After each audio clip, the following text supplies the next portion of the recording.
Hi, I'm Pepe Danza. We're going to talk about this very magical instrument. The name is Shakuhachi.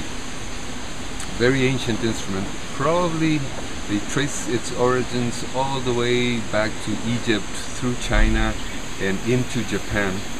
This particular shakuhachi that you see, it's likely close to 200 years old, built by a monk in ancient times. And in ancient times the monks used to wear a hat made, it's an actual basket that would go down all the way there, and out of the basket you would just see the flute, and it would signify a state of egolessness. And the monks would wander around Japan begging, and the flute was taken up by a sect of Zen monks and used as an instrument of Zen meditation. It's a notch flute, so you basically don't have a mouthpiece. It's an extremely simple instrument, but the capacity for expression is basically endless. I was a very young, rebellious electric guitar player in the good old early 70s and late 60s, doing what we used to do in those days, having a very crazy life and making my dream record collection.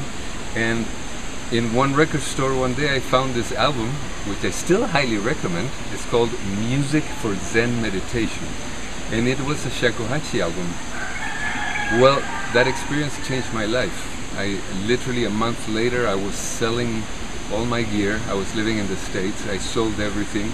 I had the instrument imported from Japan. I found a teacher, and I ended up in a retreat, spiritual retreat center for a whole year, just practicing and meditating and getting introduced to some amazing philosophies and Tibetan monks and Sufism, and playing this flute a lot. And my life radically changed because of this instrument. And that's over 30 years ago. I ended up in Japan 3 years, living in Japan, studying it. I really believe if you're interested in an instrument, the best thing to do is to go to the place and breathe the air and learn the language and eat the food and share with the people and really steep yourself in the culture.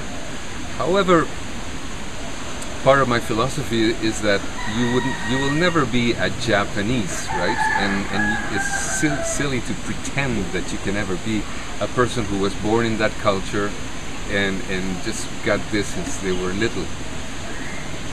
So my philosophy is to really steep myself in the culture, know the tradition inside out, and then find my own voice within that tradition and in that instrument, but knowing perfectly well that my voice is going to be different from the tradition, and follow my own path with the instrument after I completely have understood and embodied the tradition. So at this point, I'm kind of a rogue shakuhachi player, but I would say that it's my spirit instrument. This particular instrument I found just a few years ago, and it's very, very old, and it's got a very beautiful carved signature there that, according to some expert in very ancient written kanji, means wandering human.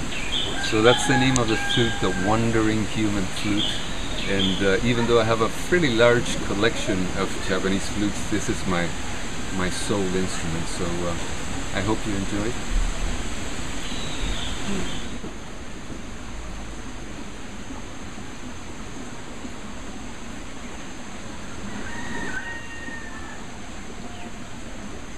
So here I am standing in front of the brothers and sisters of my flute.